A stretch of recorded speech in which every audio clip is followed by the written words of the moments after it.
TVN का programme हमारे Suriname के जनता आपके नाम पर पेश करल जाएगा और हम आपसे बताएं कि आज फ्राइडे बा सुख के दिन है और ये भी जुलाई की 17 तारीख आज होइए बा फ्राइडे 17 यूली है 2026 खतीन अब समय बा वक्त हो गया है न्यूज़ यानी दैनिक समाचार आपके नाम पे रखे खतीना आप लोग सब कोई मोई से होइयो हम यही उम्मीद करीला हमारे सूरीनाम के जितना जनता बा सूरीनाम के तमाम डिस्ट्रिक्टन रिसोर्टन हर एक जगह पर आपको मैं प्यार देता हूँ यही उम्मीद है कि आप मोई से होइयो और सूरीनाम के बाहर भी आपने इस फ़कीर को बड़ी मोहब्बत दिया जैसे www.radiotrishul.com TBN के ऐप गूगल प्ले स्टोर से फेसबुक यूट्यूब टेलीविज़न कनाल 20.6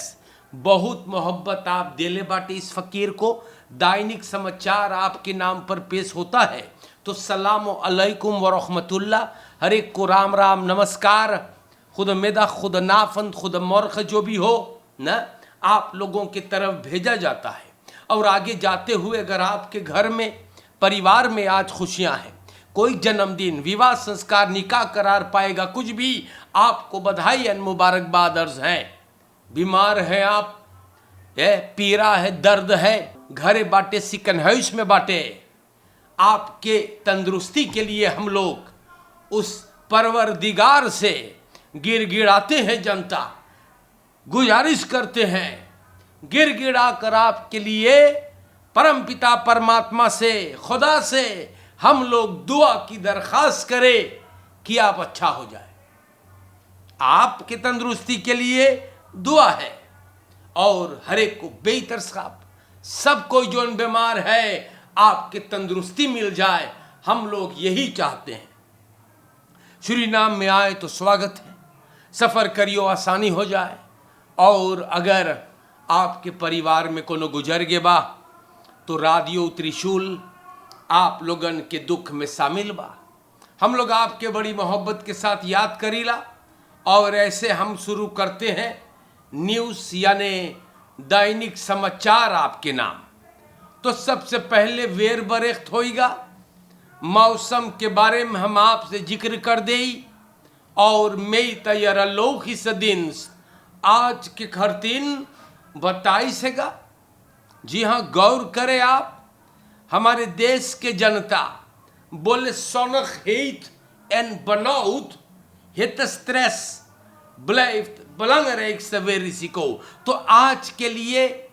meteorologische dienst बोलत है या बोले बड़ी गर्म होगा grotendeels droog झूर रही टेम्परेचर ऊंचा और बोले luchtvochtigheid से भी और गर्म जनाई ना तो ये पर आप लोगन ख्याल करियो और हम बोलीला पानी पीते रहे या overbodig ना मैं blijft u voldoende drinken जाने घाम में बड़ी गड़बड़ और ना जाए झुट्टे के घाम में इधर उधर या बोले कि तनिया झूर जना है हमारे सूरीनाम के जनता बोले हो ही सके है कि पानी तनी से लातर आई मार न हुफ्तेगा अतकन हमारे सूरीनाम के जनता न्यूज़ यानी के दैनिक समाचार हम आपके नाम पे रख ली न्यूज़ बरेख्त या वेर बरेख्त सॉरी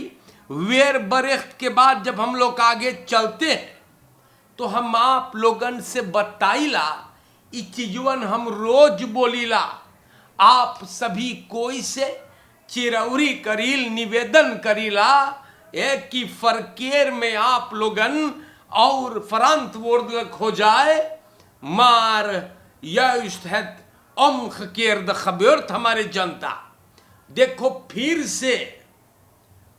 से प्रॉब्लम भइल bromfietser overleden na aanrijding aan de Magenta Kanaalweg जनता doorgereden automobilist meldt zich later bij de politie Suriname के जनता एगो ब्रह्मफित्सर गुजरल बा और हम आपसे बताए लोगो आन रेडिंग भइल मखेंटा कनाल वेख में बोमस्तार फुटबॉल फील्ड के आसपास में, और इब्राहिम फित्सर वहीं पर गुजर गया।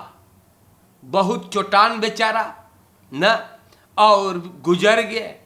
बड़ी दुख के बात हम बताइला यार, कैसे सबन फरकेरवम चलाते हैं मेरे भाइयों, हम न समझिला। और पुलिस को 3-4 मेल्डिंग मिले रात के। एर्स्ट इंफॉर्मेशन से पता चलता है कि एक पर्सन औतो और एगो ब्रह्मफित्स टकरान है। ब्रह्मफित्सर बहुत चोटान कि वो गुजर गए, और मोटर गाड़ी चलाने वाला बस्त्यूरदर ई हराम खोर आन रेडिंग के बाद दोरो चल जा है। ई सब शैतान है हम बताइला, मार दे इस ओतोस और चल गए।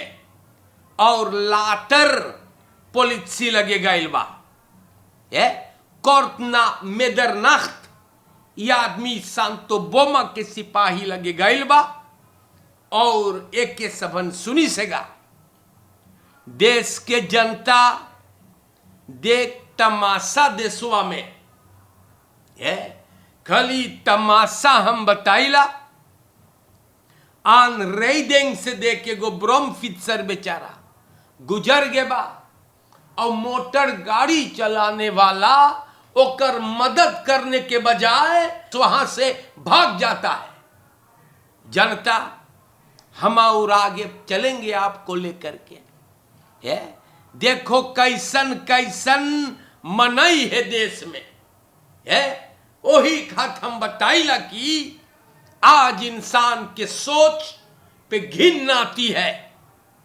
प्यारे भाइयों, हम और आगे चलेंगे आपको लेकर, और खाली तमाशा तमाशा देख। यहां पर मिनिस्टर क्यूरी अंडरवेज के मंत्री बा, बोले geen examens in vakken waarin leerlingen geen les hebben gehad। बिल्कुल सही। अरे कैसे एग्जाम तू दिए एगो फक में जोन लड़कुआ ओकर बारे में स्टॉफ ना है या कुछ ना बा ओकरे लगे। तो हमारे सूरीनाम के जनता मिनिस्टर क्यूरी बताइस कि लेरलिंगन जोन लेर क्राफ्टन के तकोर्ट कमताई से अंदरवेज ना पाइल बपाल द फकन में उ लोग ओमन एक्सामन ना बनइए उ सब फकवन के। ई बतिया मिनिस्टर डेरेक क्यूरी अंदरवेज के दो अंदरदाख के असेंबली में बताई सेगा।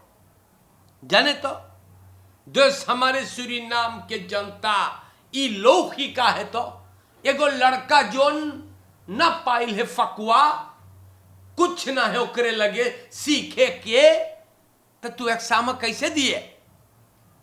तो देश के जनता ये बात हम आप लोगों के नाम पे रख देली है। छोटे में बोलब जाने तो ये लोगन भगभकाते हैं बहुत ज्यादा, लेकिन हम ढेर ना बोलूंगा। या हमारे सूरीनाम के जनता, हम आप लोगों के नाम पर आगे बढ़ीला।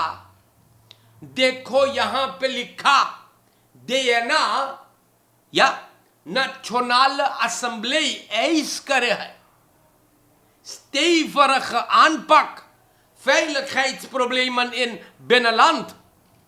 तो सूरीनाम के जनता बोले veiligheid situatie binnenland में ऐसन है कि दोंदरदाख के देना में बड़का डिस्कसी भइल। पार्लियामेंटारियर कोवालिसी के और ओपोजिसी वाले ई लोग के बड़ा चिंता है कि स्वार बवापन चिनवा लोगन बिनलंद में न इलाकाल खौद सेक्टर और जनता बोले का होगा। मिनिस्टर हरीश मनोरथ बोले हम ए पर गौर करबे, वंत हम लोग के न चाही अपन खुरंद खबीत लाश करे के, या और वो बोली इसकी फैल खैस दिनस्तन को और मेदलन काम है अपन काम को अंजाम देने के लिए। तो इससे बात है हम आपके नाम पे रख देली। फैल खैत सितुआसी न खली बेनलंत में गड़बड़ है, इधर शहर और दूसर डिस्ट्रिक्ट तनवानी का परामारी बो में भी जनता फैलख ना है। दस पार्लियामेंटारियर लोगन से हम मांगिल बोले कि खाली बेनलांत में मनाई रहे है, तू लोगन के मूड़ी में घास जम गए है का है। यहां परमारी बो वानिका और बाकी देहात में भी फैल खैत सितुआसी न मोइबा। दोस्त तू लोग जानिए कि तू लोग कौन सी बतिया है, या इतना लूट मार इधर हो है आप लोग के ना लौके है का है, दे ना लेदन ना सपरे है, तो तू लोग भी अब दोंदर हो जाओ। बाकी के जाई के जाई उतना पैसा, वही खात तो घर घर चले भिखारी घर ना, यही हकीकत बा। तू लोगन जनता खतिन कुछ ना करो है, अपने गोदाम भरते हो और अपने परिवार के लिए तू लोग जा है। तद सवार है हमारे भाइयों, कितने देया ना लेदन जैसे गूंगा है, 5 बरिस बैठे गूंगा कुर्सी जाहे गरम करे और पैसा मिलत हैगा और कुछ करतब ना है। जनता ई सब बहुत गड़बड़ चीज बा, ई लोगन के पता ना है यार। ई लेसियाईपन इतना अच्छा लगे, यास दास पहन के चलो बैठो कुर्सी गरम करो, मुंह ना खुले 5 बरिस। En als u zich aangesproken voelt, nou dan moet je gaan werken aan jezelf toch? Ja? Je bent volksvertegenwoordiger, maak dan dat ding onder je neus open. Maar nee, तो जनता इससे बात है गा यार, अलमाल नित्सनुतर्स ना नित्सनुतर्स। तो जनता आगे बढ़ते बात जैसे बा वैसे बोले का चाहिए। तो बेकार है ना मुंह छुपा के भागना, जैसे बात है वैसे बोले का चाहिए। 50 साल से दे ना बैठे कौन सी उखड़ा ठेंगा तो और आगे चलते हैं। ये 50 बरिस से मल्लो नाश का डल्लो, मिल के नाश करके धल्लो, और आज मुंह चलत है खचर खचर जैसे बकरी। तो देश के जनता हम लोगन और आगे बढ़ीला, आप लोगन के नाम पर जाने खबरों को बयान करल जा है, और दैनिक समाचार है। दैनिक समाचार में ना सब खोल के बोलल जाएगा, घुमाई फिराई के नहीं। अब देखो एनडीपी का बोलत है Eerste regeringsjaar in teken van herstel, stabiliteit en samenwerking. ई लोगन ENDP बोलत है। 16 juli 2025 एगो नवा regering बैठल, या एगो दुइदलक opdracht से सब बोले सूरीनाम के जनता के, बोले herstel, vertrouwen, stabiliteit वापस लाओ, बोले belofte kenkia systeem, बोले सिर्फ एक पॉलिटिक का स्लोगन ना है ना, बोले पुकार है कि काम बढ़िया से करे चाहिए। और एनडीपी बोले है कि एक बरिस भइल एगो पसंद मोमेंट हैगा तरख ताके के और आगे जाए खतिन। तो सूरीनाम के जनता यही होता है, हर एक पॉलिटिक पार्टी जोन बैठल रहे है कोवालिसी में, सरकार में, तो उ लोग के गलती न दिखाएगा नहीं। उ लोग के नजर में सब मोई करिश्मा। एक बरिस भइल है जनता छोड़ देते हैं आप पर कि ई लोगन कैसे चलाइल बा। एक बरिस ई लोग कैसे चलाई से वो हम आपके नाम पे छोड़ीला। मफराउ सिमोन्स रुसलान के लेके बटोर के सब कोई के हल्ली हल्ली बैठ गए। एक बरिस में ई लोग के नजर में ना बड़ा काम करिल है तो जनता ऐसे बात है ना। और आप बताइयो कि कैसन ई लोग के बलाई थे। एक बरिस में क्या क्या हुआ बताइएगा। या तो सूरीनाम के जनता ई हम आपके ऊपर छोड़ीला। और यही लोग अगर ओपोजिशन रहते तो बैठे हुए सरकार की गलती नहीं करते। और ये लोग के यही काम है। ये लोग जनता के लिए वहां न जाए ना, एक दूसरे के गलती निकालने के लिए जाते हैं। ये सब वही खरतीन देश के तरक्की में कुछ भइल ठेंगा भइल और होगा भी नहीं। एनडीपी कैसे चलाई से इतिहास गवाह है। और हमारे सूरीनाम के जनता फिर बोलीला इतिहास गवाह है। या तो देश के जनता हम लोग आगे बढ़ीला।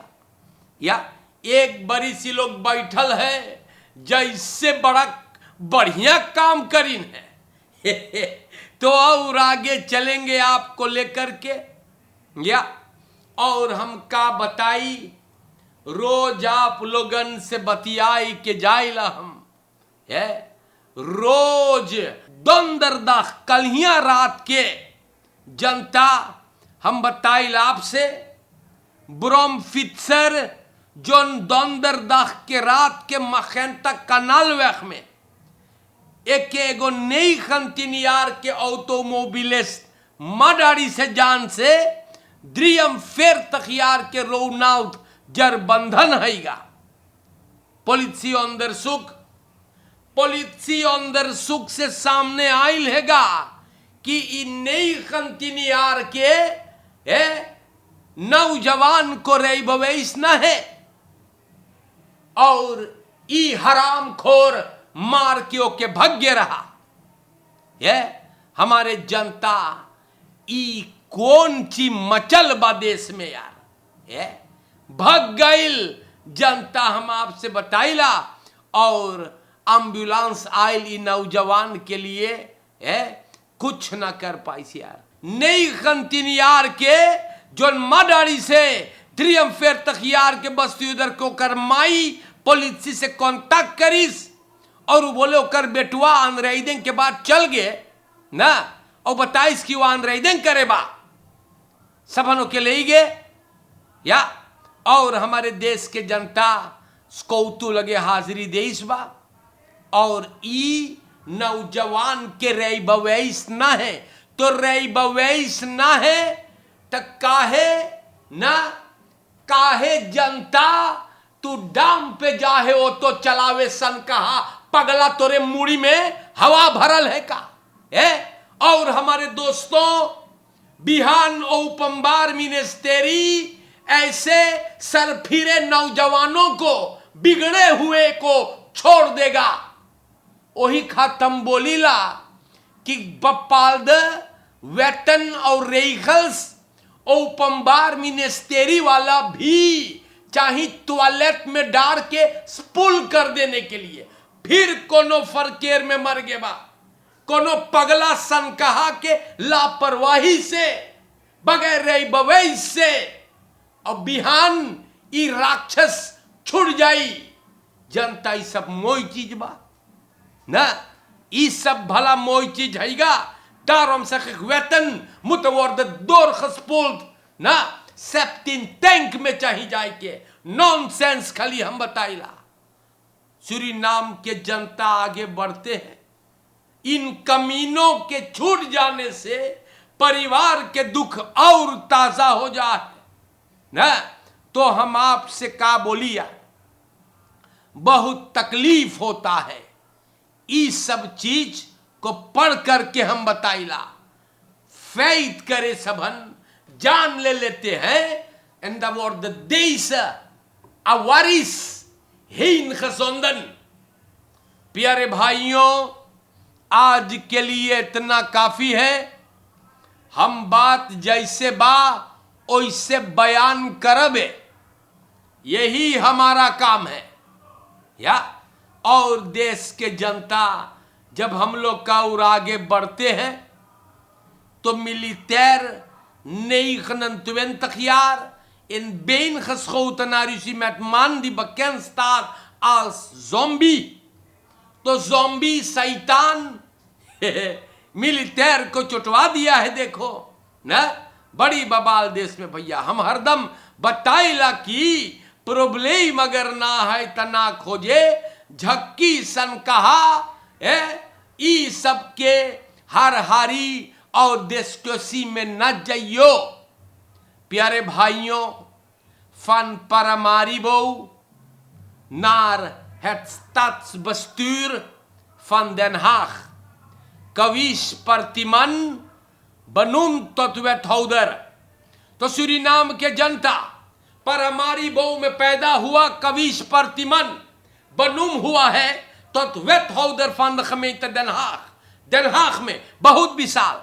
और जनता ई नवा कॉलेज में ई verantwoordelijk है, जिम्मेदार वाला है। Volkshuisvesting, ruimtelijke ontwikkeling, integratie, emancipatie en vrijwilligerswerk। बहुत विशाल, बहुत विशाल।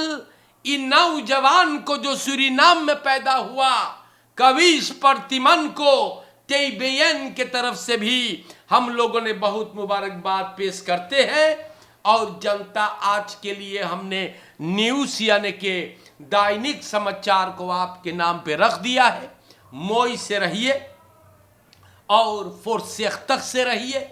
रोज बोलीला फरकेर में आप लोगन ख्याल करे, फरकेर में बड़ी तमाशा होत है। रुक कल्लो उस रई खदरख नई खंतिन यार के लड़का सौंदर रई बवैस है मडाड़ीस। देखो ब्रोम फित्सर को ना, ये बहुत अफसोस की बात है। हम बताइला यार, परिवार जरबंधन के दुख में हम लोग शामिल बाटी। देखो रई बवैस ना है गैल लबलबाई फरकेर में इतना मोई चीज बा। माई बाप हम सोचिला कैसे आप लोगन लड़कन के ई सब तुस्तमेंग देते हो। जनता का हम बोली यार, जनता आप लोगन तनी अपन फरस्तांत अगर होई तो खबरों से ही करियो। चोरन चपाटन आवारी ना ई लोग से बचाइयो। पॉलिसी सरफेयर न करे है, कुड़ुक मुर्गी घर बैठे रहे।